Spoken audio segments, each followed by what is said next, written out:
টিটাগড়ের আবাসনে ভয়াবহ বিস্ফোরণ। টিটাগড়ের ৪ নম্বর ওয়ার্ডে আবাসনে বিস্ফোরণ। ৫ তলার ফাঁকা ফ্ল্যাটে বিস্ফোরণ। বিস্ফোরণে উড়েছে ফ্ল্যাটের দেওয়ালের একাংশ ভেঙে পড়ে পাশের টালির চালে। আমাদের সঙ্গে সরাসরি রয়েছেন, কথা বলবো অরুণের সঙ্গে। অরুণ, এই যে বিস্ফোরণের তীব্রতা কিরকম ছিল, কি ধরনের বিস্ফোরক ছিল, কি জানা যাচ্ছে এখনো পর্যন্ত? দেখো, তখন সকাল ৬:৩৫ থেকে ৪০ বাজে, ঠিক সে সময় কিন্তু টিটাগড়ের একেবারে স্টেশন বিটি রোড সংলগ্ন একটি আবাসন, সেখানে ৫ তলা আবাসনের একেবারে ওপরে বিকট বিস্ফোরণ হয় এবং সেই বিস্ফোরণে কিন্তু এলাকার মানুষ তড়িঘড়ি বাইরে বেরিয়ে আসে এবং বিস্ফোরণ এতটাই ছিল সেই আবাসনের একদম ৫ তলার ঘরটি একদম ফেটে চৌচির হয়ে যায়। দেওয়ালের একটা অংশ ভেঙে পাশের বাড়ি যে বস্তি রয়েছে সেখানে গিয়ে পড়ে। সেখানে কিছু লোক ঘুমোচ্ছিল এবং কিছু লোক বাইরে বেরিয়েছিল। সে সময় বিস্ফোরণটা হয়, ফলে হতাহত না হলেও ২-৪ জন আহত হয়েছে।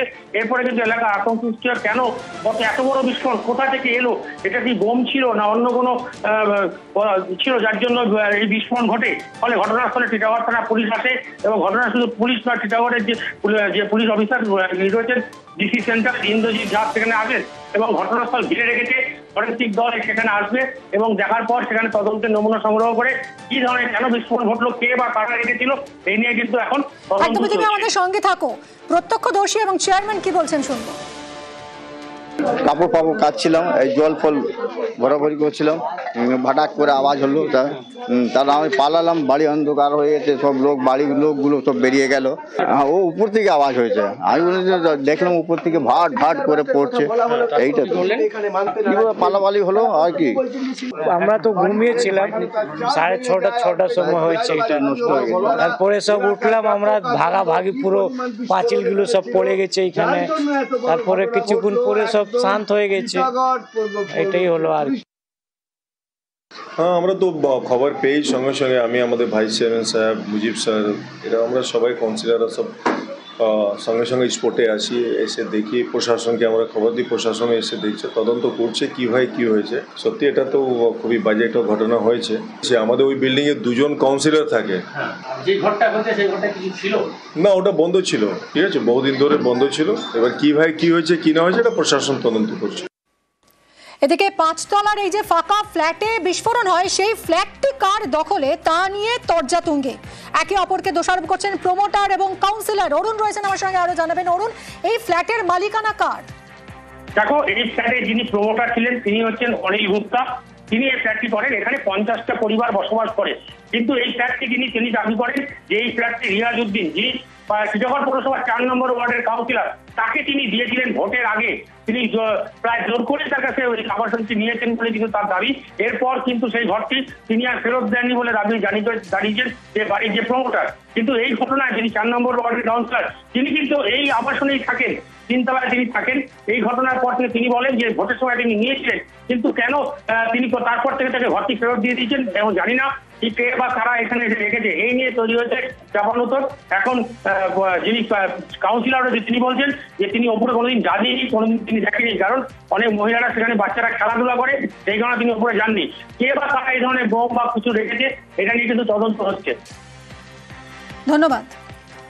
এটা আমাদের এখানে যেখানে ফ্ল্যাট নিয়েছে, এখন কাউন্সিলর হয়েছে উনি, ওনার দখলে আছে। এই কাউন্সিলর যে রিয়াজউদ্দিন, 4 নম্বর ব্যবহার করতে থাকতো লোকের ওখানে। এই যে ইলেকশনের সময় আমাদের চাইলো যে 2-4 দিন জন্য দিন, 1 সপ্তাহের জন্য দিন, তখন দখল করে নিয়েছে রিয়াজউদ্দিন। আমাকে তো ফোন করলো থানা থেকে, আমি আসলাম। এইটা একটা সাদিশ আছে তো, বলছে আপনি চাবি নাকি আপনি দখল করে রেখেছেন। এইটা দাদা আমি কেন দখল, এতদিন এইটা সওয়াল আসলো না। এখানে তো রাজনীতি হতে পারে, জানেন তো, এতদিনে এমন করে উঙ্গলি তুললো না। আজকে হঠাৎ আমাদের ইলেকশন আসছে, এখনই পার্টি যা আছে এখানে ও তো বদলাম করতে চাইবে, বিরোধীরা আর কে আছে না, তো এতদিন কিছু এইখানে হলো না টিটাগড়। আমি তো আতঙ্ক হচ্ছে, এত বড় ঘটনা হবে। ঘরে কে থাকতো? কেউ থাকতো না, খোলা থাকতো, তো যেতে যেত, দরজাও ছিল না, না এরকম বাস খোলা থাকতো। কিছু ঘটনা হতে পারে, কি টার্গেটটা কি আর পুলিশের তদন্ত করে বার করতে পারবেন। প্রমোটার আছে, ও লাগছে অন্য মাইন্ডে আছে, এরকম কথা করছে। আবার ওর কাছে কোনো সাবুত আছে তো আমাকেও বলতে পারবে। দেখুন, মানুষ বদনাম করতে পারে, উঙ্গলি তুলতে পারে, আখের নিজেকে নিজে ভেবেলে কেউ কার উঙ্গলি থাকছে। এই ফ্ল্যাটটা যে কার তাই নিয়ে তরজা শুরু হয়েছে। টিটাগড়ের এই আবাসনে ভয়াবহ বিস্ফোরণ, 4 নম্বর ওয়ার্ডের আবাসনে বিস্ফোরণ, 5 তলার ফাঁকা ফ্ল্যাটে বিস্ফোরণে ফ্ল্যাটের দেওয়ালের একাংশ উড়ে গেছে, একাংশ ভেঙে পড়েছে পাশের টালির চালে। ফ্ল্যাটের নিচের তলাতেই কাউন্সিলরের ফ্ল্যাট রয়েছে। ঘন বসতিপূর্ণ এলাকায় তীব্র আতঙ্ক, তদন্ত শুরু করেছে পুলিশ। टीटागढ़ थाने को लगभग 7:15 बजे ये खबर आया, ब्लास्ट टाइप एक्सप्लोजन टाइप एक घटना हुई है। स्पॉट पे आते ही हम लोगों ने एनालिसिस किया, थाने की टीम ने एनालिसिस किया क्या है क्या नहीं है, और साथ ही साथ जो हम लोग एसओपी में होता है एज पर एसओपी हमने पूरा पीओ को कॉर्डन ऑफ कर दिया है। एफएसएल टीम को बुलाएंगे, एफएसएल टीम आने के बाद वो अपना काम करेगी, उसके बाद जो हम लोग का इन्वेस्टिगेशन में जो उनसे हेल्प लगता है वो हम अच्छे से कर पाएंगे। अभी एज ऑफ नाउ मेरे संज्ञान में है नहीं कि कोई कंप्लेंट आया है थाने में, मैं जाकर के देख रहा हूँ, यदि नहीं आया होगा तो हम लोग सो मोटो केस कर देंगे और तदंत चल रहा है हम लोग। कोई किसी की इंजरी ऐसा कोई खबर नहीं हम लोग के पास।